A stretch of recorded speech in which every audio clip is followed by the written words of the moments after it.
Lamentações 3:21.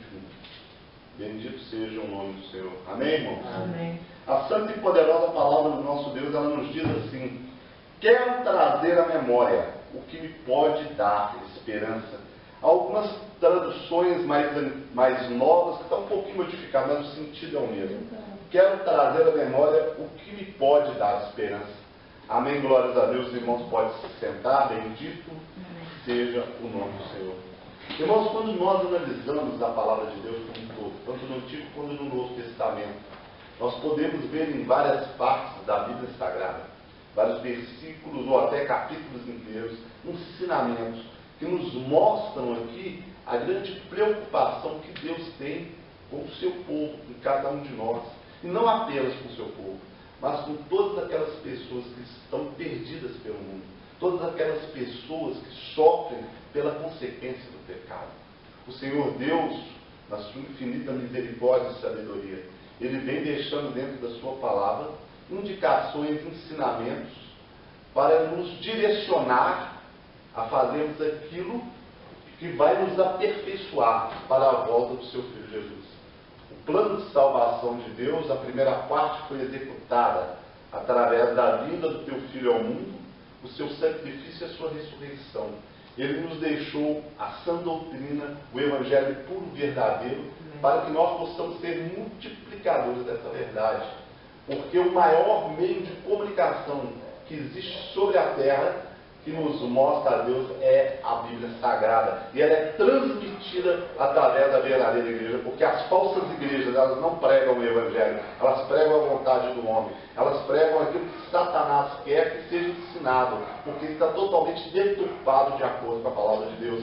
E quando nós temos essa consciência, aí que nós devemos temer e tremer ao Senhor, porque sobre nós pesa uma grande responsabilidade. Cada um de vocês que são batizados, cada um de nós que ingressamos na igreja, nós temos essa responsabilidade de estarmos buscando o Senhor mais e mais, para que nós possamos estarmos preparados para poder fazer a sua obra no tempo certo. A palavra de Deus, ela nos diz no livro de Eclesiastes que há tempo para todo propósito debaixo do céu. E é necessário que nós venhamos estar dispostos a nos prepararmos o tempo que for necessário para fazer a vontade de Deus. Quando nós vemos dentro da palavra de Deus, falando a respeito dos escolhidos de Deus, nós vemos que o profeta Samuel foi lá na casa de Jessé, ungiu a Davi como o futuro rei de Israel, mas anos depois que ele fez subir o trono. Não foi uma coisa de imediato, não foi uma coisa que ele fez hoje e amanhã aconteceu. Deus preparou Davi, ano após ano, passo a passo, para que ele pudesse chegar a essa estatura perfeita a qual Deus queria, para poder assumir o trono e fazer um maravilhoso, excelente reinado que ele fez em Israel. Todo judeu respeita a Davi. Davi, dentro do judaísmo, Davi ele é mais respeitado do que o próprio Senhor Yeshua. Eles não consideram o nosso rei, mas consideram o rei Davi como o grande líder de Israel. Então nós vemos assim que Deus, ele prepara a cada um dentro da disposição que cada um de nós temos para Ele. Todos nós não fomos chamados para realizar as mesmas coisas. Nós fomos chamados para realizar a mesma obra, mas em áreas diferentes. Deus distribuiu a cada um de nós dons que nós devemos procurar desenvolvermos para podermos alcançar a vontade do Senhor. Isso é feito através de oração, buscando a Deus, perguntando a Deus para nos mostrar, pedindo a Deus para nos mostrar, nos direcionar e esforço. Eu achei muito bonito a atitude da irmã. Pastor, não me pede para orar não, que eu fico sem graça. Aí depois ela voltou atrás e falou, não, eu não posso fazer isso. É isso que Deus quer. Deus não quer que nós venhamos ter limitações, porque o objetivo de Satanás é nos limitar a fazer a obra de Deus. É nos achar que nós somos incapazes para isso ou para aquilo. É achar que o outro pode mais do que nós.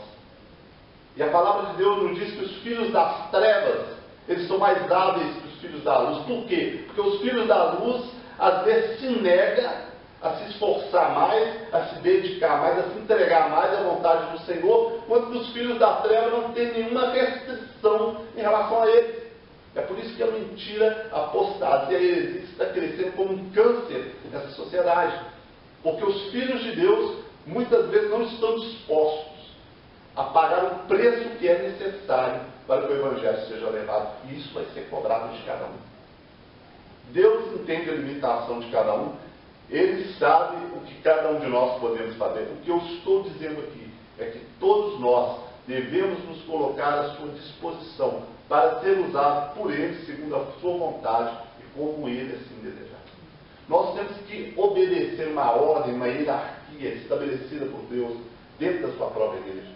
A palavra do Senhor diz que o nosso Deus não é um Deus de confusão, Ele é um Deus de ordem. E onde há ordem, há ali a vontade de Deus. A ordem, ela é o contrário da anarquia. Anarquia é um grupo de pessoas que não se submete a nada e ninguém faz tudo aquilo que vem dentro da cabeça. Isso é um princípio do satanismo. Dentro da igreja de Deus, o corpo de Cristo sobre a terra, tem que haver hierarquia, ordem e respeito. Hierarquia não é porque o pastor é maior ou melhor do que qualquer membro, não é nada disso. Ele é o condutor do rebanho. Porque, na verdade, o grande sumo pastor e sacerdote é o nosso Rei, Senhor e Salvador Jesus Yeshua. Ele sim. Nós somos aqui apenas um pequeno representante dele. E aí é necessário que todos nós venhamos seguirmos, né, aquilo que está estabelecido dentro da palavra de Deus, para que as coisas andem conforme a vontade do Senhor. Quero trazer à memória aquilo que me dá esperança. O que vocês têm trazido à sua memória?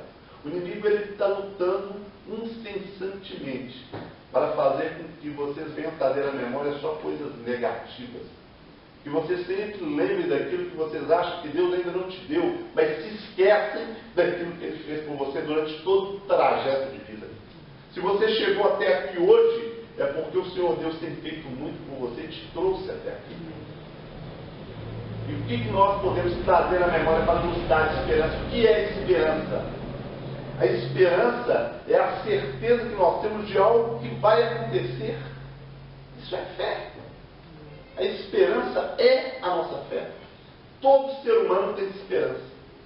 Entretanto, há pessoas que têm esperança no mal, na negatividade, nas coisas erradas. Eles esperam mais para a sua vida as coisas erradas do que as coisas boas. Eles esperam mais para si o mal do que o bem. Na minha família, o meu avô morreu disso, meu pai morreu disso, fulano de tal morreu disso, eu também vou morrer. Que esperança é essa? Esperança maligna. Se eu sou de Cristo, em Cristo serou toda a maldição que estava sobre a minha família e sobre mim. Mas isso tem que ser uma questão de fé. Eu tenho que crer verdadeiramente nisso. E quando eu creio, eu não estou nem aí para o que vier pela frente. Crer é realmente ter a certeza da vitória, independente do que os seus olhos mostram, independente do que o seu corpo faça. Se eu sentir uma dor forte no meu peito, eu não vou morrer. Os planos de Deus não se cumpriram na minha vida. Pode ver o que for. Eu caí aqui duro, desmaiado, mas eu vou levantar. Essa certeza que nós temos que ter, nós não temos que ceder para nada. Enquanto eu for pastor dessa igreja, eu vou lutar dia a dia, buscando ao Senhor, para que esse rebanho, não importa o número que ele seja, mas que seja um rebanho forte. Que vocês sejam ovelhas fortes, ovelhas bem alimentadas pela palavra, fortes, e que o lobo, quando olhar para vocês, venham correr. Onde que está escrito dentro da palavra que o lobo corre de ovelha? Tudo é possível que crê. É aí que está escrito. Se você crer, você alcança. Se você fizer apenas aquilo que lhe foi mandado, vocês são servos inúteis. Nós temos que ir além dentro do que a palavra de Deus nos permite. Nós temos que ir além disso pela fé, mas sem ultrapassar a doutrina e nem ultrapassar a palavra de Deus, dentro do que a palavra nos permite. Então eu quero dizer para vocês que, para a honra e glória do nosso Deus, eu não quero que nenhum de vocês venham ficar para baixo, deprimidos, tristes, se sentindo nada, porque vocês não são nada disso. O Espírito de Deus habita em vós ou não. Aquilo que vocês foram fazer lá no dia 29 foi uma brincadeira ou foi uma coisa séria? Eu garanto para vocês que eu e qualquer pastor da Igreja de Deus, nós não vamos perder nosso tempo para poder impor a mão sobre as pessoas por impor. que quando nós saímos da igreja para poder batizar alguém, é porque nós realmente acreditamos que tudo aquilo que está escrito dentro da palavra vai se cumprir na vida dessa pessoa. Mas é necessário que vocês também venham crer. Venham trazer a memória. Eu quero, olha só o que está dizendo, eu quero. Você tem que querer. Quero trazer à memória tudo o que me dá esperança. Esperança concretizada, baseada dentro da palavra de Deus. Não se deixam mais atingir pelo inimigo. Não permitam que bocas usadas pelo inimigo venham abalar a vossa fé. Para cada palavra negativa, lance uma palavra profética para quem vier de colocar no chão. Maior que está em mim do que o que está no mundo. Medo, eu digo para você, maior que está em mim, o Espírito Santo de Deus, do que o que está nesse mundo. E aqui você não domina mais. Esse negócio de ficar fazendo tratamento, psiquiatra, essas coisas, você era estava no mundo. Porque agora que você conhece o Deus vivo, o poder de Deus, Ele vai te dar a capacidade de vencer todas essas barreiras que Satanás levantou. É importante que a igreja de Deus venha se conscientizar. Nós somos chamados para dar fruto, nós somos chamados para a guerra espiritual. Nós temos que entrar no campo do inimigo e vencê-lo. Nós temos que entrar lá e resgatar aqueles que ele colocou, que ele aprisionou para a perdição, para o lago de fogo. Esse é o papel da igreja. O papel da igreja não é ficar ouvindo mensagem, não é ficar cantando louvor. Isso faz parte, mas não é tudo. Não é o mais importante. Não é o mais importante. Isso faz parte, é extremamente importante, mas não é o todo. Porque isso tudo, sem ação, é o quê? Morto. A fé sem obra é morta. Você tem fé em Deus? Tem. E cadê a obra da sua fé? O que você tem feito pela sua fé? Você tem buscado orar a Deus? Tem se dedicado verdadeiramente a Deus? Você tem levado o Evangelho às pessoas? Cadê o fruto? Então nós temos que entender que nós somos chamados para uma coisa muito séria. Não é brincar de igreja, não é brincar de religião, como nós estamos vendo. Infelizmente, dentro da própria igreja de Deus, tem os que brincam. Mas esse Deus vai dar um acerto com eles. Porque aquele que usa de engano não permanecerá dentro da minha casa. Isso está escrito. Então é por isso que nós devemos ter temor e tremor de Deus.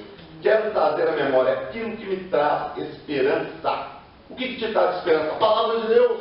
Por isso que você tem que conhecer a palavra de Deus. Estudar, ler a Bíblia, aprofundar, sublinhar, entendeu? Buscar. Porque quanto mais você conhecer a palavra, mais esperança você vai ter, mais capacidade para lidar com as adversidades que você vai ter para poder vencê-la. O campo de batalha do inimigo é a nossa mente. O coração do homem, fisicamente, é esse órgão aqui que bombeia o sangue para o corpo. Mas espiritualmente falando, o coração do homem é a mente. É aqui que é o coração do homem. Então a palavra do Senhor nos diz que a boca fala do que está cheio do coração. Então traga à sua memória aquilo que a palavra de Deus te garante. Ou você crê ou não crê nessa palavra? O verdadeiro cristão ele tem que ser radical, ele tem que ser firme. Falou, Deus é comigo, o diabo me rebenta. Esse foi meu lema. Há anos que eu sigo, eu repito essa frase. Quem me conhece sabe. Não tem meio termo. Não vou ter meio termo. É tudo ou nada. É tudo ou nada. Se Deus não é comigo, o diabo pode me esmagar, me massacrar, me levar lá para o quinto dos infernos com ele.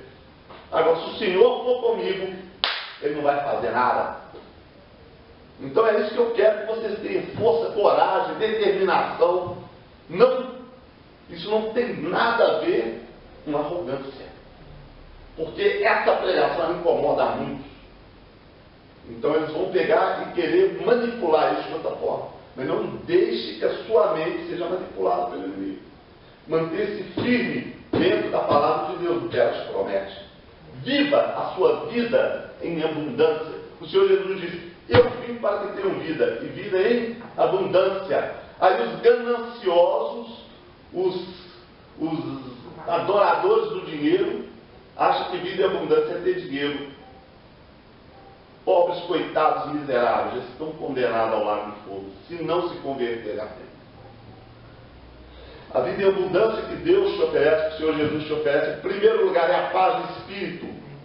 Ninguém vai tirar a tua paz, porque ela depende de você, ela depende da sua fé, ela depende do seu relacionamento com Deus.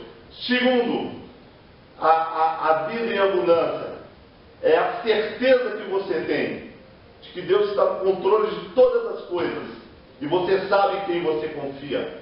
Eu sei em quem eu tenho crido e por isso é que eu me tranquilizo. Diante de todos esses problemas, diante de toda essa adversidade, eu estou tranquilo. Estourou uma revolução aqui no Brasil. Guerra civil. O bicho está pegando para todo lado, todo mundo correndo, gente morrendo e tudo mais. Eu estarei em paz, porque eu tenho um Deus vivo na minha vida. Se eu tiver que morrer, glória a Deus. Para mim, viver é Cristo, morrer é lucro. O cristão de verdade ele tem essa consciência. Nem mesmo numa folha cai numa árvore, se não for a vontade de Deus. Então, irmãos, eu quero dizer para vocês, através desta palavra, venha trazer a sua memória, só aquilo que traz esperança. Bom, durante o seu dia a dia eu tenho certeza que o inimigo, o que acontece comigo? O inimigo vem com pensamento negativo, para querer te pôr no chão, para querer te desanimar, e eu falo para ele, eu repreendo isso e não aceito, eu sou servo do Deus vivo, eu corto na hora. É como se um de vocês começasse a falar, mas eu acabo, eu quero ouvir mais nada. Você nem começou falando, já cortei o ar. É assim que nós devemos, nós temos que ser grosseiro, sem educação, com o inimigo, quando vier invadir nossa mente, influenciar por coisa negativa. Tem que cortar na hora. Você não tem que ouvir o que ele tem para dizer, não. Tem que ouvir o que o Espírito Santo tem para te dizer. Se é o Espírito de Deus que vem falar na sua mente, no seu coração, ouça até o fim. Mas quando for coisa negativa, coisa de pôr para baixo, coisa contrária à palavra de Deus, corta na hora. E vamos em frente. Porque você nasceu foi para vencer. E o verdadeiro vencedor é aquele que age e reage segundo a palavra de Deus. Então eu quero finalizar essa mensagem aqui, irmãos, trazendo para vocês essa palavra. Tragam a sua memória só aquilo que traz esperança. Você vai ser dominado pelo medo, pelo inimigo, seja lá pelo que for, se você quiser. Porque quando você se batizou, você recebeu o Espírito Santo de Deus, e você tem o poder de Deus, você tem o Espírito Santo que te capacita a vencer qualquer coisa nesta vida. Porque para você viver é Cristo, e morrer é lucro, mas tem que ser de verdade, não só da boca. Essa é a palavra que o Espírito de Deus me deu para trazer a igreja nessa noite, em nome do Senhor Jesus.